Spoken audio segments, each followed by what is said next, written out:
Jeinuak maitagarriak eta zomorroak. Burdinarotik Antiora 8 baten gainean. Erritmo zaharrak eta aldaera berriak. Txistu doinuak gudara dei eginez. Iragan idatzia eta historia dantzatua. Gizonak eta emakumeak. Apaizak eta ilargia. Gentilak eta ama berjina. Aizkorriatzetik jaurtitako harriekin eraikitako ermita, zibilizazioa amaitzen eta historiak hasten diren mugan, eta guztiak elkartuz, ezpata dantza. Zumarragan bada altxor bat, mendez mende, belaunaldiz belaunaldi, gorde eta zaindu dena. Eta dantza aitzakia da, eta dantza arrazoia da.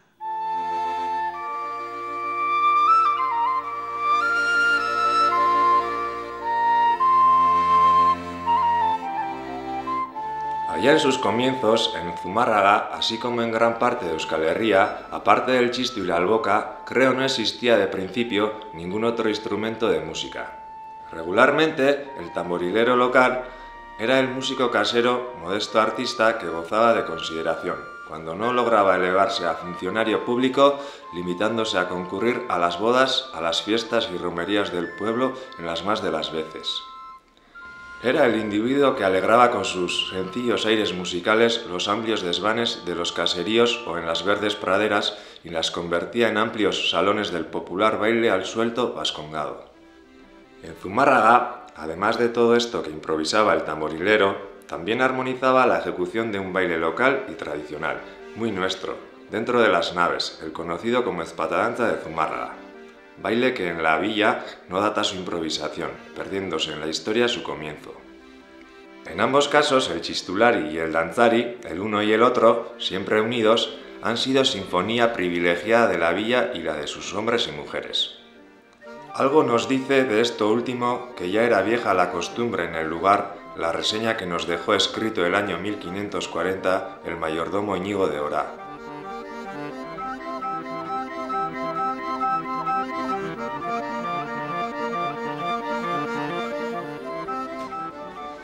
Ezpata dantza sortu zen, eta mendeetara ezpata dantza idatzi zuten. Historia galdu egiten da historian, mitoz eta leyendaz jazten da, erreferentzia idatziz eta dantzatuz.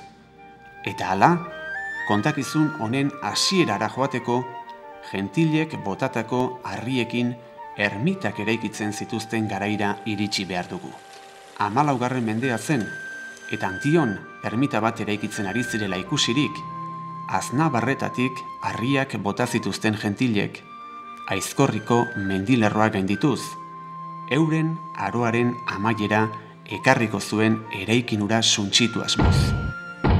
Ez zuten lortu, eta herritarrek harri horiek erabili zituzten ermita eraikitzeko. Horren testigu dira sarrerako harrietan ikus daitezkeen hatz markak. 12. mendeko defentsa torre baten gainean eraikitako ermita toki sakratua izan da Zumarragaren historian. 1886. urtean jada, 1700 gora omen ziren mezetara joaten zirenak. Han eraiki izanak ere, lekua lehenagotik berezia zena ematen digu aditzera. Zumarragako parrokia nagusia izan zen, 1576. urtera arte. Urte hartan, inguru haietan, ibili ohi ziren otsoen beldur, parrokia bailara barrenera jaitsi zuten. Baina agian ez da hau ere ezpata dantzaren jatorria izango.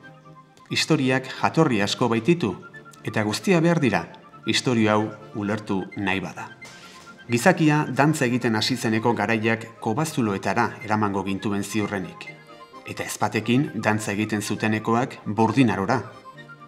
Ezpata dantzak daraman 8koaren erritmoa ere euskaldun zaharrek sortua dela esan ohi da, eta gure mendietan eta mendeetan gorde izan dela partituretan ia jaso ere egin gabe.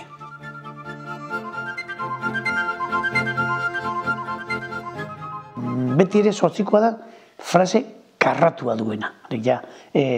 Frase musikalaren luzera jakina da, nakarratua, beti berdina. Fandango edo harinarin baten antzekoa. erritmo aldetik bi tankera zeuden. Batzuk oso forma binarioa, binakakoa, eta hortako jotzen dira. Oraindik Zumarragan eta leku askotan ikusten da, ritmo dela, gaur egun Nafarroan, Baztanen inguruan eta bat, olako asko da, ez da. Horiek ez dute inongo problemarik izan.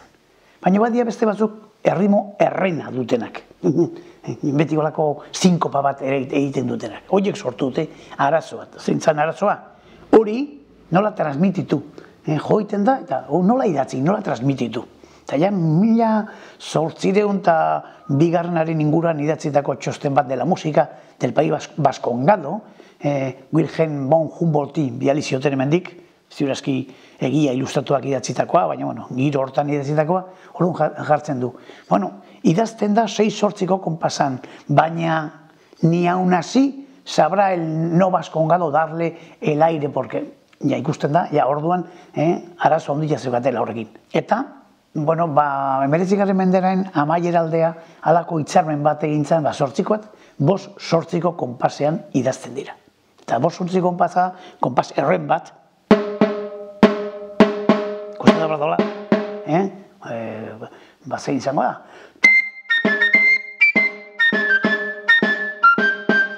Halako hitzarmen bat, eta hasten dira horrela idazten. Lehenago 6-8ko konpasean idazten ziren. Baina, horrek ez zion errealitateari erantzuten. Eta, ni hasi nintzanean, 1960 eta 15,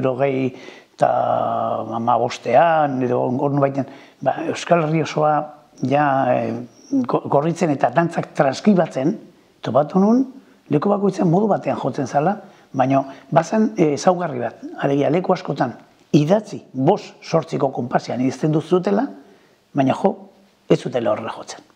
Eta horri, asko gustatu zitzaidan, jotzailei behaiei, txisturailei behaiei ulertu araztea, eta Zumarragan partitura guztia zeuskaten 5-8ko konpasean idatzita.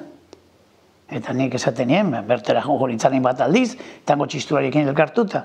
Zuek ez dezu hori jotzen, hemen jarrita da ona. Bai, hola jotzen dugu, 5-8ko konpasan, 5x8. Ez pa, eta oso nabarmena da, esate baterako parte ezagunenetako hau da. Hori, ez da inundik 5-8ko konpasa, hori 3-8ko, alegia irunakako erritmo bada.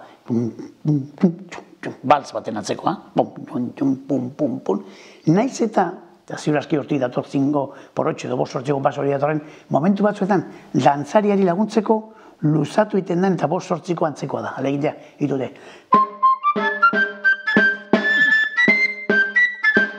Ultzatu iten da hor, ritmoa, ez da irankorra. Eta orduan, gertatu da leku batzutan, behaz ez nola gaian humanoak, ez da? Modu batean jotzen zen. Hasi dira idazten beste modu batean, eta azkenean idazkeren eraginez, hasi dira beste modu batean jotzen. Leku askotan, gaur egun, espatantza leku askotan jotzen da, edo 8koa, leku askotan jotzen da, benetan 5-8ko erritmo hortan. Idazkeraren eraginez. Beste batzutan horrela nahi izan dutelako. Baina Zumarragan mantendu da erritmo hori, egin bat,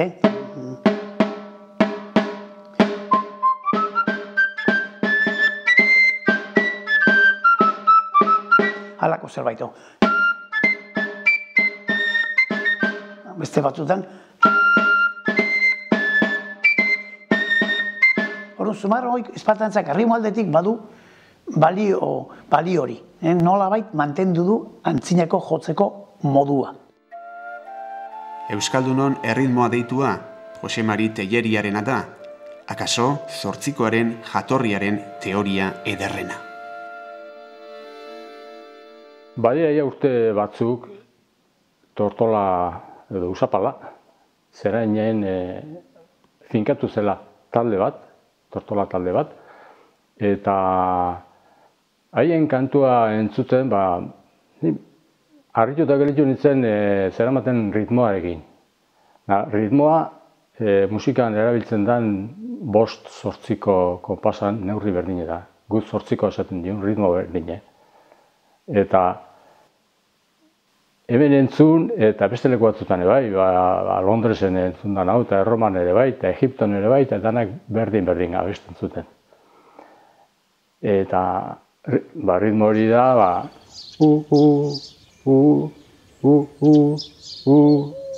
guk txistulariok asko erabiltzen deuna.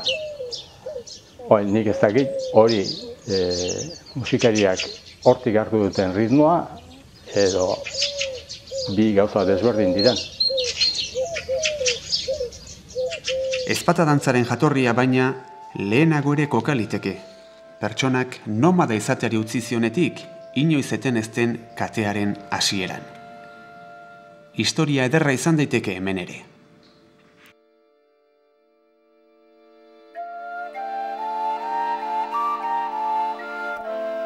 Espatie tiene un doble sentido. Tiene esa espada, pero a la sombra, detrás, como una gran sombra que no ha sido estudiada, ¿verdad? Espatie es Mandeuli, mosca del caballo.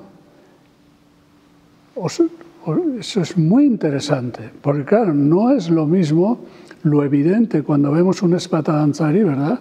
Vemos un bailarín de espada, es lo evidente, es lo que tengo ahí, o lo que tengo delante es un tábano que baila. Es una cosa distinta. Entonces, ¿qué ha sucedido con la espatadanza? Hasta hoy, con la espatadanza ha sucedido que tenemos una espada. La espada es un arma, lo cual hace que la espatadanza sea un baile de guerra. Pues no. La guerra, yo creo que está fuera de todo sentido común, que la guerra en algún momento haya generado fiesta alguna. ¿Por qué son ritos conjuratorios? Hombre, porque todo el rito es un rito para expulsar, excluir al tábano. Mandeuli, kanporatzeko. Yo, cuando empecé a bailar en Goizaldi, allí con las espadas pequeñas, por ejemplo, el juego de espadas pequeñas, movíamos aquí la espada, no aquí ni aquí. Aquí, ciertamente, respondía a lo que es la probóscide de un insecto.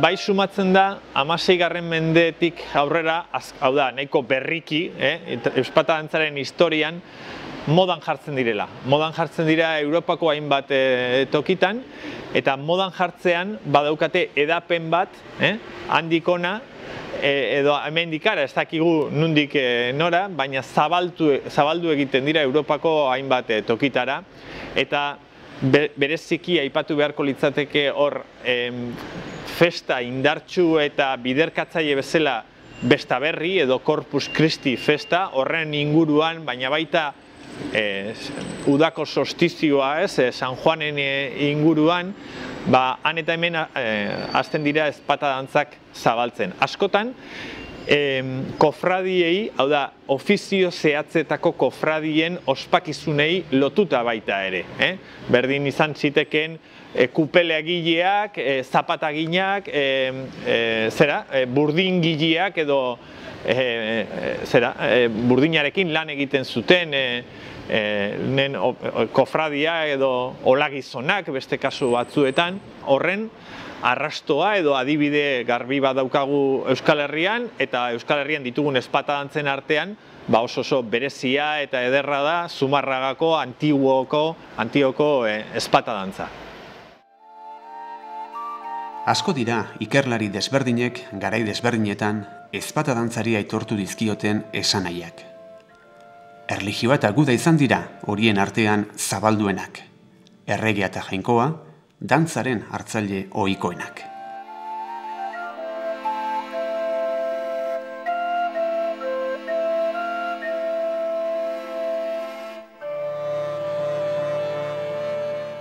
Tradiziozta jaso ditugun teoriak, gure dantzak jakina da, dantzetan ezpatak eta makilak eta eskutuk eta holako tertzen tresna erabiltzen deula. Orduan, beti kontatu izan da, horrek edukizaken harremana gerrarekin eta gudakin eta ariketa bezala edukizake harreman mota hori, formazio aldetik, prestaketa fisikoa eta barrez.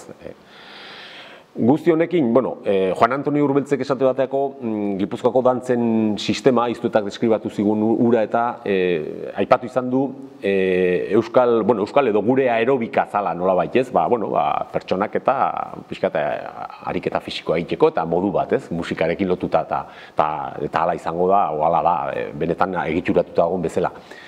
Nire ausartuko nintzek esaten, beste militar mundu horrekin daukan zerikusuegatik zenbaitetan lotu dezakegula edo oso paralelismo handia egon daitekela ekialdeko arte martzialakin, ez?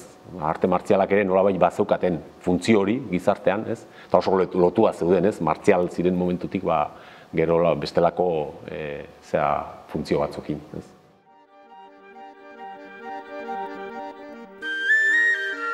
Luis Peña Basurto historialari donostiarraren arabera, Zumarragako Itzaga auzoko gerlariek Ama Birjinari eginiko eskaintza da Zumarragako ezpatadantza.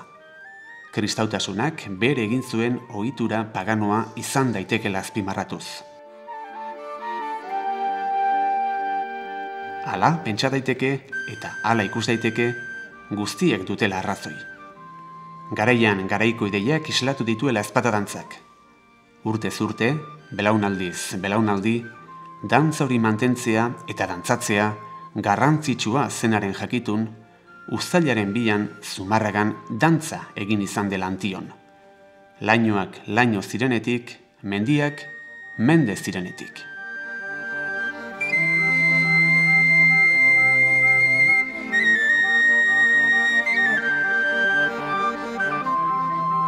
Denetariko istorioak irakur daitezke Antioko ermitaren paretetan. Eta istori horiek dira, izkilarriz idatzitako historia bizirik mantendu dutenak. Dantzari batek bestea ezpataz zauritu zuenekoa da, akaso istorio sonatuena.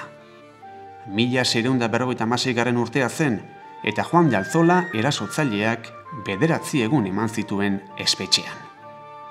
Mendearen amaieran, Iruñeko apezpikua Zumarragan izan zen, gizonek eta emakumeek eskutik helduta elkarrekin dantza egin zezaten debekatzeko. Jainkoaren begietara iraina omen zen ura, eta apaizei ere dantza egitea debekatu zien, zigorrarekin mehatxu eginez. Alzola gaztea espetxetik irten eta 106 urte beranduago, 1772an, ez dantzatzeagatik sartu zituzten espetxean 2 dantzari. Ezpatadantza bertan behera utzi behar izan zuten urte hartan, eta alkateak eraman zituen auzitara. Kontakizunek diotenez, handik 200 urtera, 1972an, kontrako aldera gertatu zen. Polizien eskuetan, atxiloturi zegoen dantzari bat, aske utzi behar izan zuten Antion dantza egin zezan, eta makina bat baimen onartu izan dira soldaduzkan ere, dantzariak jai egun hauetan herrira itzul zitezen. Ezpatadantza ez da izan, beraz, txantxetarako gaia. Baina bada beste historia hunkigarri bat dantza honek izan duen miresmenaren erakusle. 19. mendeko berririk ere badugu ezpatadantzaren inguruan, naiz eta berri tristeak izan. Iztuetaren ikasletako bat Jose Antonio Olano izan zen, hau ere zaldibitarra, eta ziotenez dantzari bikaina. Honek dantzari txikitalde bat sortu omen zuen Ordizian, eta 1882 urtean Antiguara etorri omen zen talde hori. Jose Antonio Olanok, naiz eta 71 urte beteta egon, berak ere dantzatu nahi izan omen zuen, eta bai dotore dantzatu ere jende guztia harrituta gutziz. Baina dantza bukaeran ondoezik sentitu omen zen, eta Zumarragara oinez jaitsi ondoren, etxera joan eta oheratu egin zen. Biharamonean Bilbora, han eskaini behar zuten emanaldi baten gogora berak zehaztera joan omen zen, baina atxuriko geltokian berriro ondoezik sentitu eta Ordiziara itzuli omen zen, lehenengo trena hartuta. Ordizian, Martzelino Agirrezabala medikoak ondo begiratu eta esteak lehertuta zeuzkala, eta lehen testamentua egiteko esan omen zion.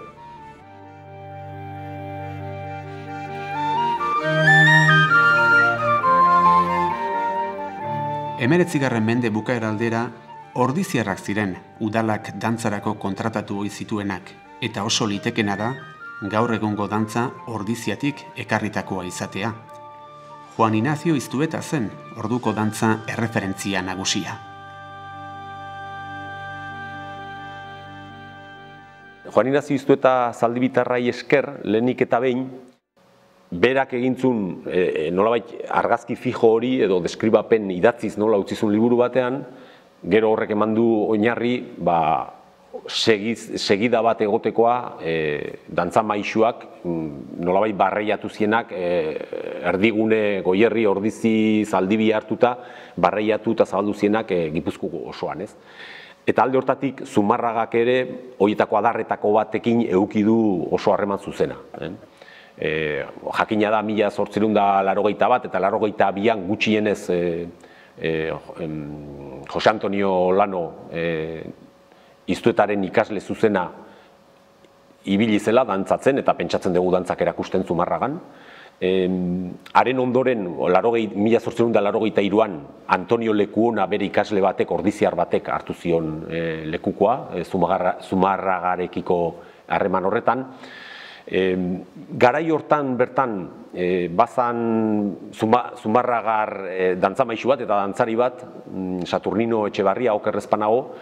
Urrengo datua nik uste dut Euskal Jaiekin lotuta daola, 1889an edo Euskal Jaiak antolatzeko momentuan egintzan alako bazeukan kezka udalak, kezka edo gogoa, dantzak pixka bat bultzatzekoa herrian, eta dantzari garai hartan Euskal Jaiekin oso lotuta zeuden dantzari txikien figura edo dantza horiek, ezta. Eta dantzari txiki horien formakuntzarako egintzan alako lehiaketa moduko bat, edo orduan eskatu zitzaizkien presupuestoak garai hartako nolabait esan dezagun dantza maisu ezagunen nahi edo prestigioetxoen nahi, ez? Ondoren ja, 20. menden zehar, hor agertzen dira Odriozola eta Zabaleta 1940ko hamarkada hortan, 50ko hamarkadan. Horiek eman zuten lotura gaur egungo irrintzi taldearekin 1970 inguruan uste hartu zutenen ardura, ezpata dantza mantentzekoa. Eta badago beste datu bat, nire ustez bitxia, baina oso interesgarria da dana, eta da 1930 aipatzen da egon zirela bi dantza maistra, Benita eta Gregoria Aranguren, dantzari txikiekin eta lan egin zutenak, ez da, gerra aurretik da honekoia. Eta historioz historio, dantzariak eta txistulariak igaroz doaz eguzkiak urtu ezin ditzakeen Antioko ermita zaharraren pareten artetik. Esan ohi da, Zumarragako ezpata dantza dela, eliza baten barruan ezpatekin egiten den dantza bakarra.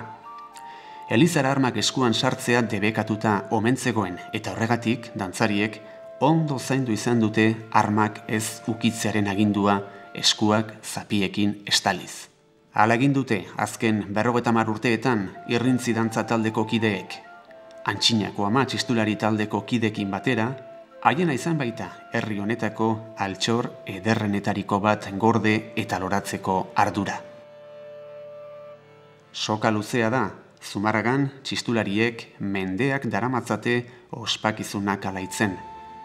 1622koak dira gure herriko daturik zaharrenak, eta ordutik gutxi dira txistularien presentzia izan ez duten jai edo erromeriak. Martin Elola, Pascual Okariz, Ramon Esnaola, Zumarragan txistuak izenak eta bizenak izan ditu txistulariak danbolintero izenez ezagutzen ziren garaitik.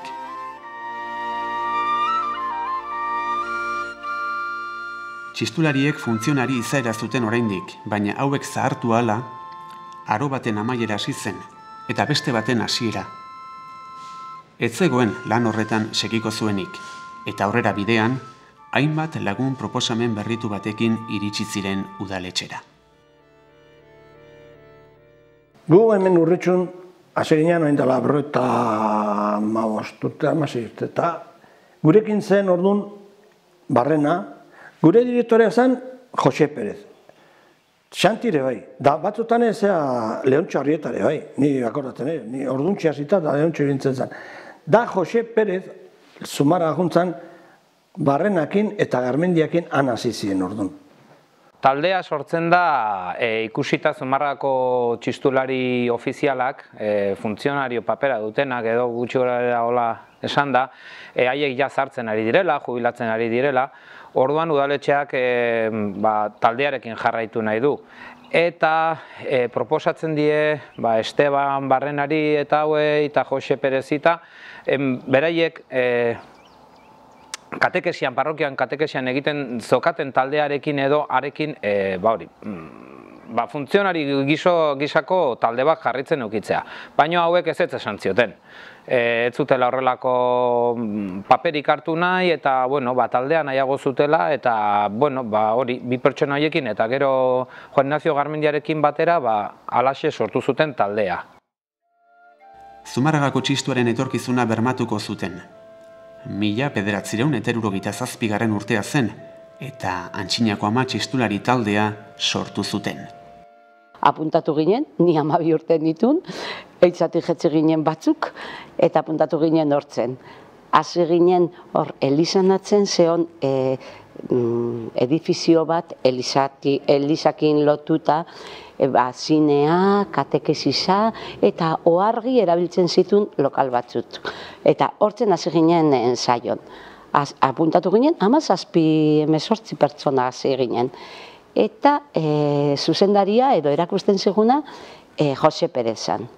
Niretzat importantea da esatea, inor errenekeun solfeotik estatutik ere. Eta ginen txistulari bezala, baina, klaro, bera hasi, lehenengo lesioa solfeokoa. Eta guri egin gendunen kontratu hori udaletxekin, zan eikiare bai, pasakaiek igandero.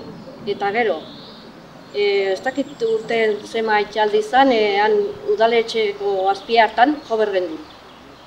Jotzen zon banda, igande baten, eta guk beste igande baten, eta gero Antioko hori zan sagrau. Nik uste dut Iruzuloko flauta xume honek asko eman diola Zumarragari. Eta eman dio bat euskal izaera alde batetik ez.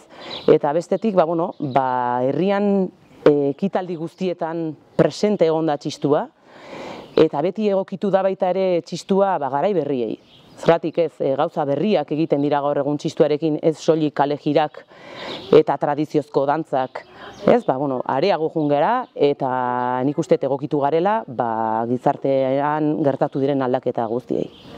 Oso talde sendoa zegoen ez, garai hartan. Eta gainera adin ezberdineko jendea. Eta hori izan, deigarrienan, izan zen netzat deigarriena ez. Jende desberdin asko eta oso giro polita zegoen taldean. Dantzariek ere bide bertsua jarraitu dute. Gerraostea zen eta ezpata dantzariak herriko mutikoen artean aukeratzen zituzten.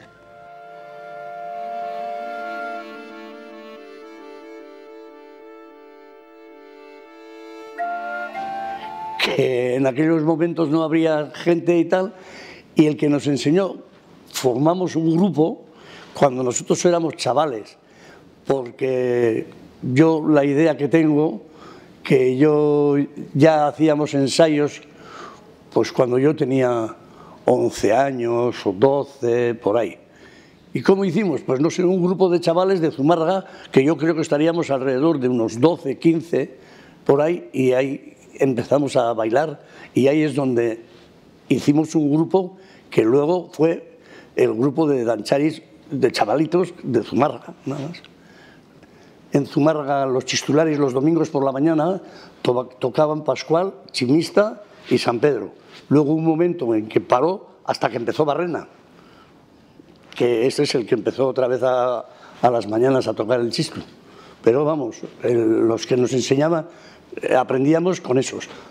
Solamente un poquito antes de Santa Isabel, para adaptarnos un poco a la música del chistu, porque hasta entonces todo hacíamos con Julián Zabaleta a base de silbar y bailar él.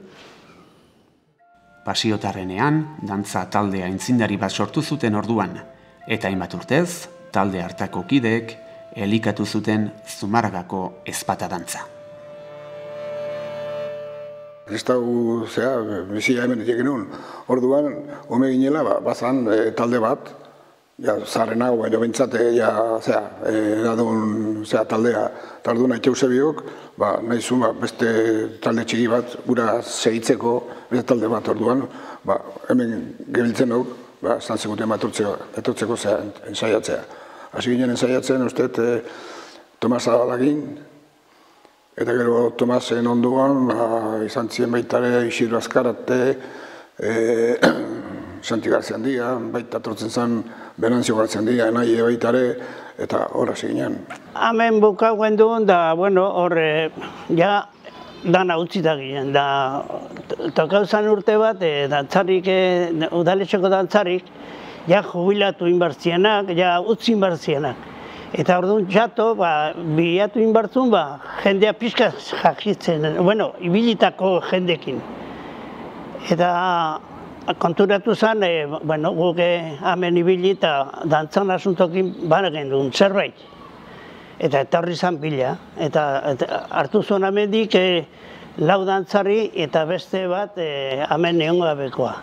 Eta hola seginen.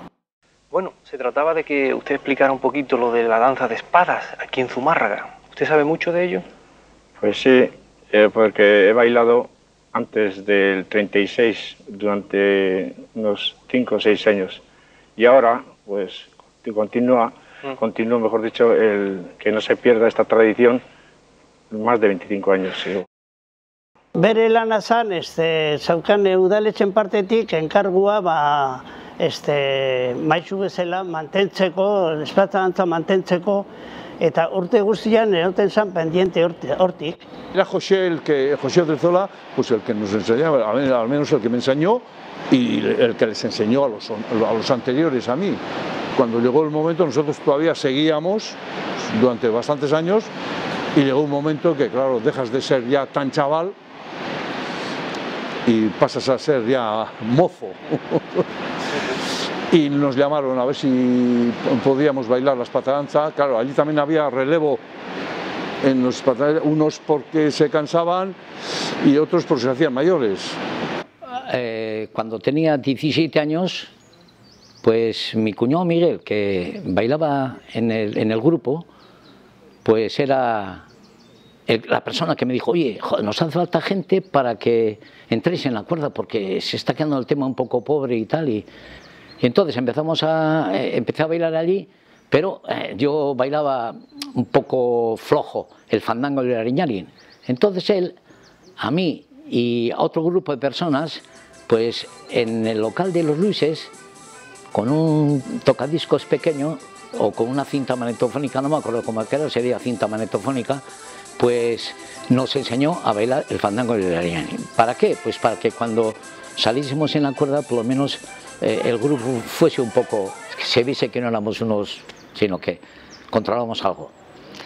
Bueno, después de esto ya, cuando en cierta ocasión vino un ministro a Zumárraga a hacer una visita a la casa de Miguel López de Gazpi, que creo que era Fraga Iribarne, un día labor, y así de sopetón en el del ayuntamiento empezaron a buscar gente del grupo para hacerle solamente el arco de entrada.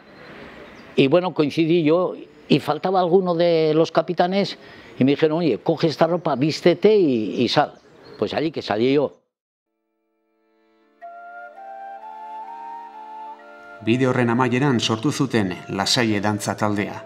Gerora, Irrintzi izango zena. Santiago Anaia izango zen dantza taldearen lehen bihotza.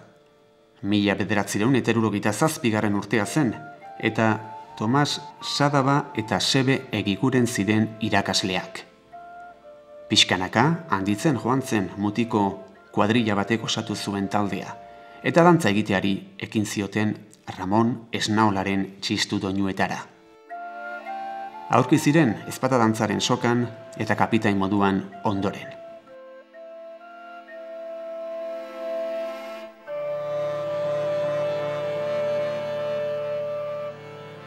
Bueno, Lasalle dantza taldea hasi zen hemen, Zumárrako Lasailen eskoletan, Eta hemen zeon Asociación de Antiguos Alumnos, eta zeuden gurasu batzuk eta honean bere idea zen talde bat sortzea. Orduan horrela hasi zen taldea. Lehenengo irakasle izan zen hemen Tomas Zadaba eta Zebe Giguren. Gurekin hasi zen, normalean gu hasi ginen Bizkaiko dantzak egiten. Adibidez, banako, binako, makildantza, olako dantzak.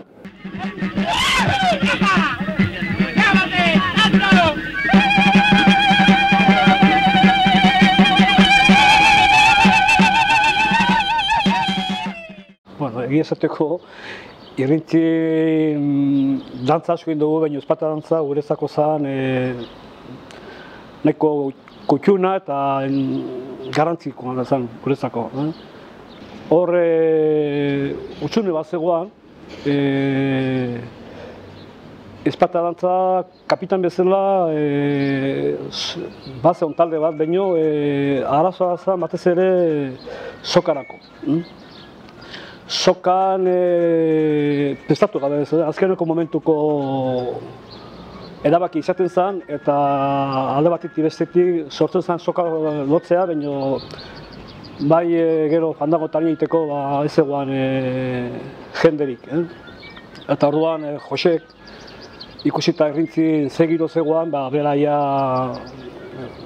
pauso eman zuen, eta guk hasi ginen, hori heldu genduen, da pixkate txukundu egin duen, bai emaitza guztia, dantza bai sokan, bai kapitanak eta bar. Eta behar lasaitu izan asko gainera, gurekin. 1970 hamarkadan hasi ginen. Ni hasi ginen lehenengoa, Jose Rodríguez deituta, eta gero urrengo urten ni inon dantza Santa Isabel egunen, eta gero Zumarrago Ama Birjinan egunean, zerati orduan zan festak abuztun. Gero urrengo urten ja hasi zan Lasaileko beste dantzari bat nerekin kapitan bezala. Eta urrengo urten ja hasi zan talde bezala ja osoa. 2 urtera, neska talde bat izan zen taldean dantzan hasi zena. Teresita Ibarbiaren gidaritzapean, lehen urratsak emango zituzten, eta horretxun San Juan Suaren inguruko jaialdiaren sorreran ere parte hartu zuten, ordurako jada Irrintzi Lasaia izena zuen taldearekin. Mutilak ibili zian eraiek bakarrik, eta 79an edo sortu zuen neskan taldea. Eta hori izan zen, hor eskuelaz legazpiden geneukan klub bat, klub juvenil deitzen geniola. Eta hor inguruan sortu zen neskak behar zutela dantza talde bat egiteko. Eta nik bakarrik gogoratzen ez dakit zein etorri zen, baina pertsona bat etorri zen, dantza nahi genduen egin bertzala neskan talde bat eta neska behartziala. Eta dantzan sartzeko. Eta bueno. Eta orduan hasi ginen pentsatzen, Lasaia izatea, ez zitzaigun asko gustatzen, aldatzea izenez. Eta, klaro, hor zeon, antiguos alumnos Lasaiekoak, horiek eramaten zuten dana. Bueno, behintzat, eraien inkietudeak ziala orduan.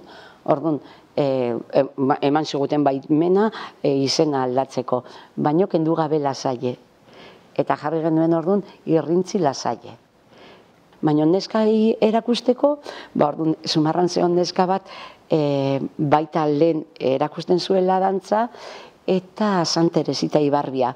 Eta horrekin hasi ginen dantzan, lehenengo dantzak. Eta zian, mutilako dantzak. Eta neskan dantzak.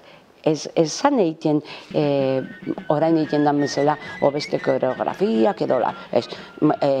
Gipuzkoarrak eta Bizkaitarrak mutilen dantza eta neskan dantzak. Baina segitun hasi ginen egitea mistoak. Zergatik ez dugu egiten dantza bat mutilak eta neskan tartean. 78an egin zuten jendaurreko lehen dantza saioa, eta ordutik, Mocedades, Pantxoa eta Peio, Xabier Lete, Benito Lertxundi, Amaia Opera, izan dira Irrintziko dantzarien arte ederren testigu eta oraindik orain uztailaren 2an ere han jarraitzen dute, Otsoen lurraldean dantzari.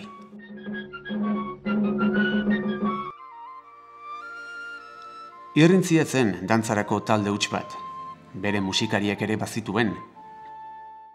Ni hasi nintzen, danborra jotzen da ez naulakin, Ramon ez naulakin. Ni mutiko zorran nitzela, 11 urtekin, 11 urtekin ez nintzen. Gero hemen txistularik hasi nintzen, da irrintzi taldea hasita zeon. Orduan zen, nik unitzenen Jose Mailasa, Naparra, Areizaga eta hori dena zen. Da, Jose Main bidez, ala, sinitzeneakin, talde polibazion da haiekin. Gero, danborra jotzen zunare, potro zana zan.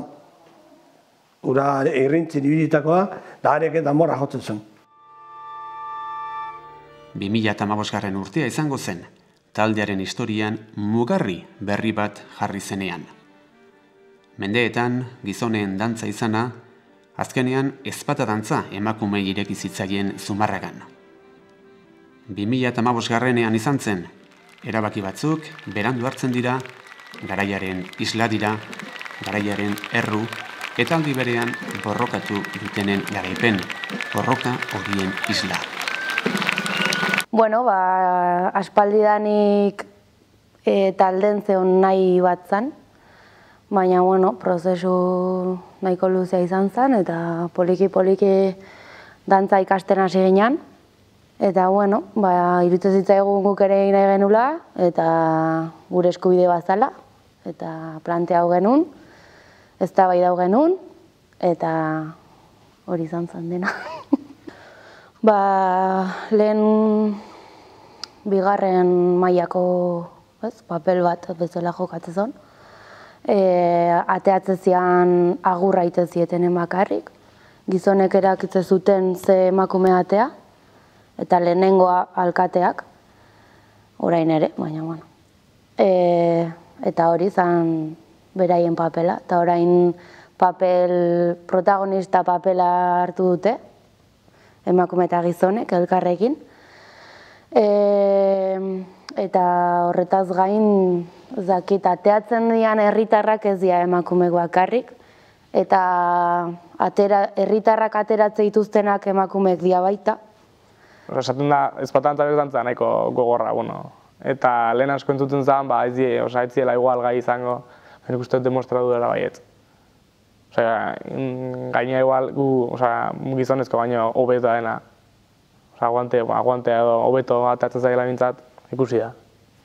Askotan aipatu izan da nola emakumeek ez duten dantza egiten garai batean, eta hori gaur egun badakigu faltsua dela, emakumeek beti dantzatu dute, naiz eta etengabe sistematikoki debekatu izan zaien dantza egitea garai bakoitzeko botere gunen aldetik, bai erlijioa, bai botere zibilaren aldetik. Funtzean gizonezkoen partetik, ez da? Eta hala ere emakumeak dantzatu du. Hortzen hartzen zuten neskak bere papela. Orduntzen zeon papela. Ateatzea, dantzatzea. Eta joan behar zinen bilatzen neska horiek. Batzuk esaten zizuen baietz eta bestek ezetz. Orduan, niretzat gure papela izan zen. Hauek, irrintziko mutilak esan zuten. Gu dantzatuko deu, baina zuek danak neskak harutza eta aurrezkuiteko momentuan zuekan ateatzea. Eta gu dispuesta genden. Ondo irutzen zaidan gauza bada, baina esan sartzen buruan, esan tradizioa, ez? Gure garaian ez zegoen aukerarik ez da ere pentsamenturik, hori egin genezakenik. Baina ondorengo urteetan hainbat emakumek mutilei ezpata dantza erakutsi diete. Baina gero gertatzen zen, kuadrillako guztiak dantzatzen zuten, neskak ere ikasi genuen dantza guztia, ze dantza guztia genekien. Baina, politena izaten zen beraiekin igo, naiz eta beraiek ofizialki dantzari bezala gu neskalagun bezala juten ginean, gero bazkaria ere ukitzen genduen, egun berdinean, eta orduan, oso egun polita zen, azkenean gure mutilak dantzan zeuden, eta gero beraiekin bazkaltzen genduen baita ere gu, gero berriro laguntzen genien jaztera, bajada egiten genduen elkarrekin danok, ez dakit, oso urte politak izan ziren. Eta ezpata dantzanik horrela bizi izan dut gehien bat.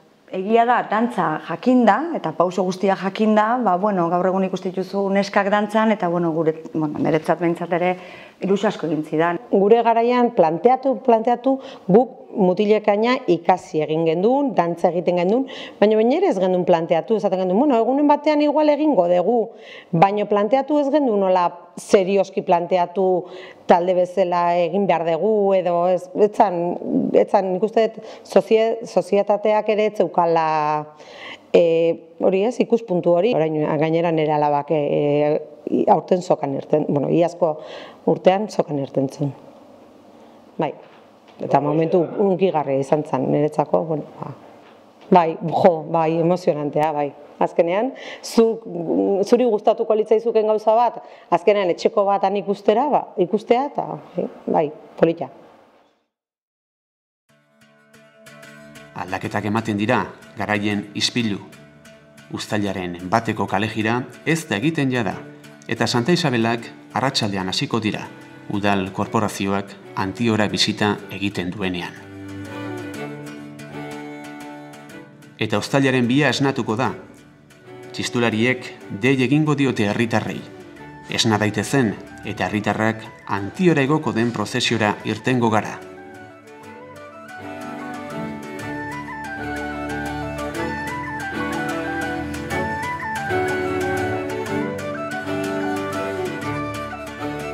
Egun oso berezia, Zumarrako festatara lotuta dagoen eguna, baina bereziki egun hori, goiz hori, niretzat goiza, baina oso emozionantea da. Nola etortzen dien dantzariak, eta eske oin bertan emozionatzen naiz, entzuten, txistulariak. Nola datozen, poliki-poliki. Nei emozio handiena da, udaletxetik ertatzen diane. Niretzako beti izan da momentu egokiona, nik uste gelditzen dela egun osoa, eta iruditzen zait oso, ni behintzat hor emozionatzen naiz asko, beti.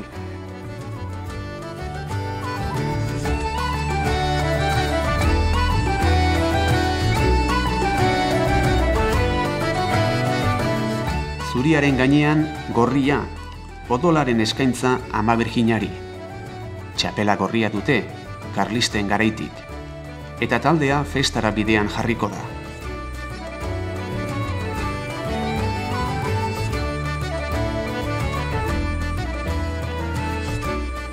Apaiza jasoko dute bere etxeatarian, eta eitzarantz abiatuko dira, garai bateko gerlarien lurretara.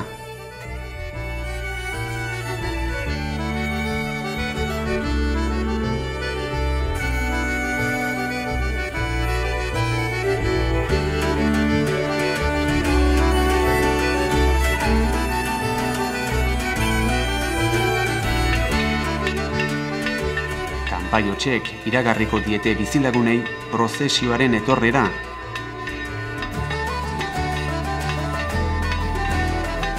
Lurra lastoz beteta dago.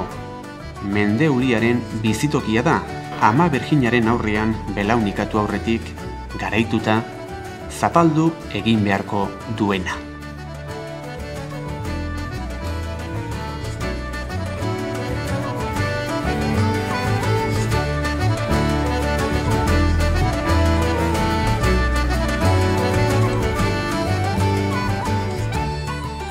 Eta horra geri zaigu, urrunean, ermiten katedrala, sekretuak eta antxinako istorioak paretetan landuta dituena.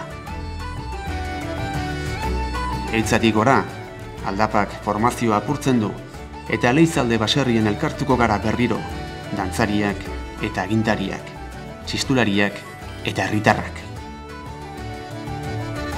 Lotuta dago Santa Isabel egunari, eta orduan hori da niretzako urteko egune oberena. Gogoratzen dut lehenengo aldiz horre Perauniko jarri nintzen momente berezi eta urduritasun desente egin bai. Pues para mí es una reminiscencia de algo que sigue siendo misterioso. No se sabe el origen, no se sabe las modificaciones que ha sufrido a lo largo del tiempo, que reúne a la gente en un acto común Y eso es lo que me parece importante realmente. Antzinako dantza hori bai, eta oso dantza xumea, kutxuna. Gero ja behin elizan barruan lasaiten zea, baina sartzeko momentu hortan txistua entzuten den zarat jendearen isiltasuna, txistu etxea paretetan. Normalean dantza egiten denean ez da dantza egiten publikoari bizkarra emanez, eta hemen badauka xarma berezi bat horrek. Koskillo berezi bat, ez? Osea, da nervioso gatentzea. Ni bintzen nervioso gartzen, esatezu, ez dakit zenbat alde zein deten, baina hala eta guzti ze. Ez da, ilusio bat, bizipen berezi bat, bizitzan oso gutxitan bizi daikena. Sartzen zeanen jende guztia isilik entzuten duzu, ikusten duzu, zure zai, gure zai, eta momentu hori atmosfera oso berezia sortzen du. Urduritasuna, emozioa, azkenen beti zaude tentsioan dantzain arte, aberrondo aterako da, prestautako hori. Arrun behintzet unkigarria da. Sartzen zeanen batez atetik, eta bero bat agana sentitzezu da bastante unkigarria. Ezagit, gure altxor txiki bat esango nuke dala. Egun berezik, osea, egun berezitan jotzen den, ezakit nola esplikau. Bereziki dena gustatzen zaiak, hasieratik bukaeraino. Egunen bertan emozioa, ilusioa eta poza, baina aurretikan sentitzezuna lana, sakrifizioa eta ere badago. A partir de ciertos danzarios empecé a ver el baile como una especie de escultura viviente. Es decir, que el danzari era un escultor que a través de sus movimientos empezaba a esculpirse a sí mismo, empezaba a cincelarse a sí mismo en el espacio vacío de la ermita y era una escultura animada, una escultura viviente que muchas veces querías detener, parar, pero lo bueno del baile precisamente es que no puedes detenerlo. Te gustaría parar el sonido y el movimiento, un movimiento concreto que te parece muy bonito en un momento determinado, pero no puedes pararlo y el baile continúa, ¿no?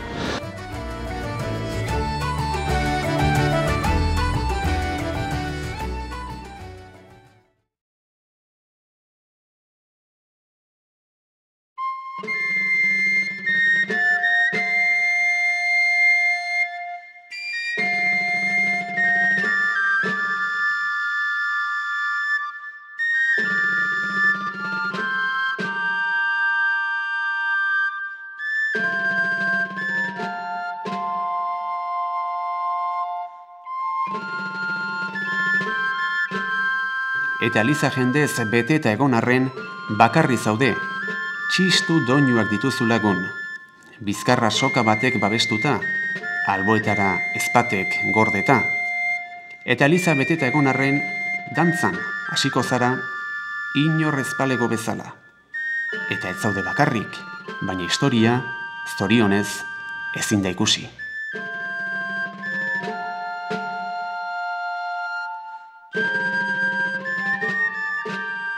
Eta gudara eramango luketen indarraz, kapitainek dantza egingo dute. Atzendariak lehenik, taldearen erretaguardia babesteko arduradunak, eta aurreko 3 kapitainek ondoren, belauniko, Ama Birjinaren aurrean, zomorroen gisara, edota guztiz ulertu ezin dezakegun bizitza eder baten aurrean belaunikatuta. Gudari eta bakeari dantza eginez, iraganari eta etorkizunari, eta inork ez du txalo egingo, eliza barruan ez baita egiten.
Eta lozorro harmoniatsutik esnatuta, gozaltzeko ordua eta fededunek mezetara joatekoa.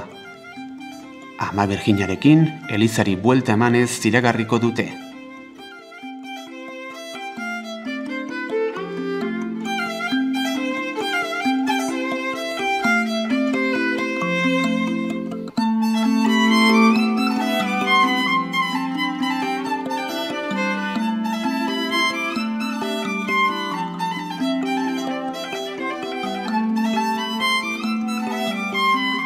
Zerora etxea ez da goia da, dantzariek ezingo dute bertan amarretakoa edo bazkariekin.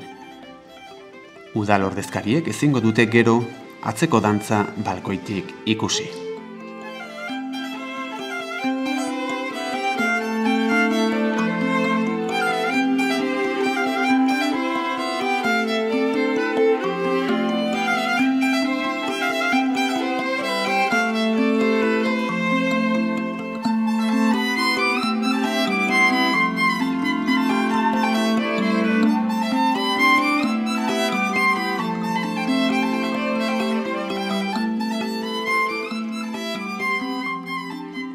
Meza bukatutakoan festa kalera aterako dute, eta ezpata dantzaren bigarren zatiari ekingo diote, kanpokoari. Eta dantzariek pausuak loratuko dituzte, eta herritarrek txalo egin ahal izango dute eliza barruan ez bezala, eliza barruko txaloen partez.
Jaia lertuko da, ospatzeko asko dago eta sokadantzak alaitasuna ekarriko du oholtzara. Aurreskuak omenaldi intimoak eskainiko ditu.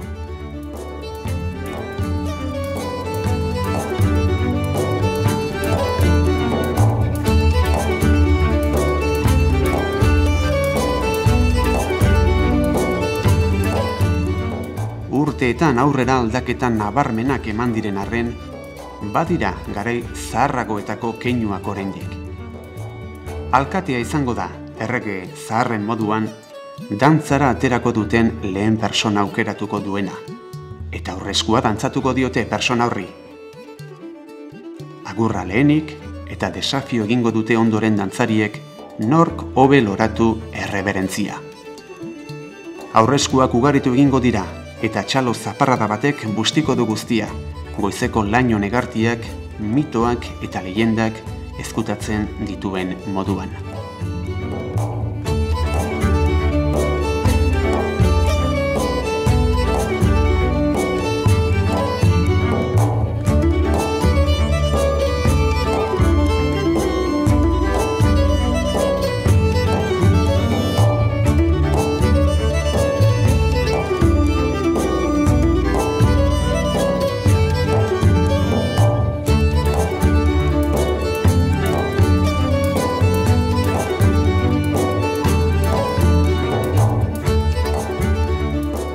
Atzeko dantzak emango dio segida jaiari, eta Liza dantza zinguratuko da alde guztietatik. Bukatutakoan, txistulariek eta dantzariek eguneko dirusaria jasoko dute. Jaia hasi daia da.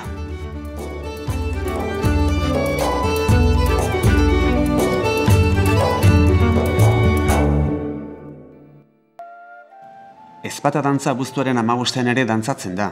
Duela ezainbeste, Zumarragako festak data horietan ospatzen zirela gogoratuz. 1576an hasi ziren horrekin, parrokia behera jaitsi eta eliza berria Andre Mari jasokundeari eskaini zitzaionean. Herriko festak abuztuan ospatu ohi ziren Zumarragan, 1972an uztailera aurreratu ziren arte. San Roke eguneko prozesioa ere bidean geratu zen.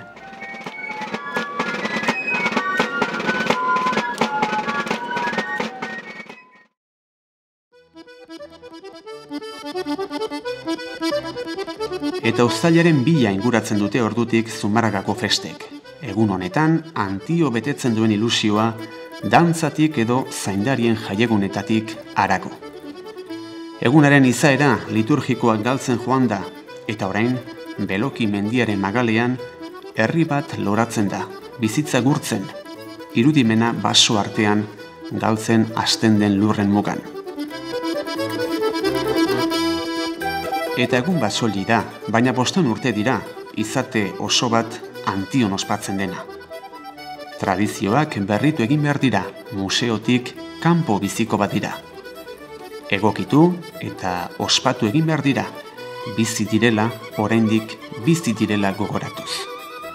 Soka zaharra eta luzea izango baita, baina oraindik bada nork eutsi. Txistulariek formazioa galduko dute mairik mai, arratsaldea alaituz.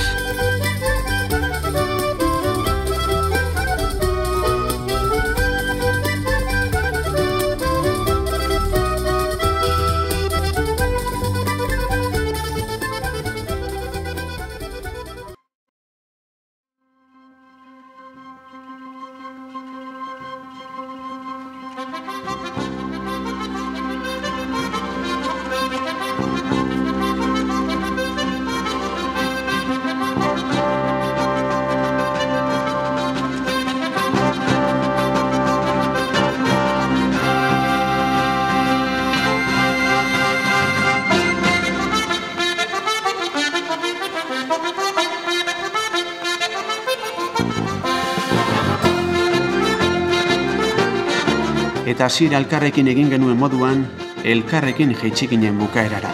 Elkarrelduta, albokoari ahotsa lapurtuz, bukaeraren beldurrik gabe, historia generaman alboan, eta baganekien gu ere, belaunaldi berriekin batera jaitsiko ginela, hurrengo urtean, historia bihurtuta.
plazan berriro egin genuen dantza, lehen Ama Birjinaren aurrean, orain udal agintariei.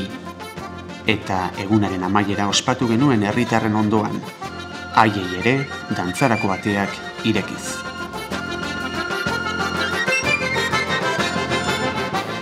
Eta gero kontatuko diegu, hurrengo belaunaldiei, Antioko ermita gentilen erruz eraiki zela. Burdinarotik Antiora igotzeko, eitzatik igo behar dela, ibai ertzeetako ezpaten bizitoki diren belar idorrak zapalduz. Eta Antioko ermitaren oinetara, badela herri bat, mendez mende, dantzaren bidez, ipuinak kontatu izan dituena.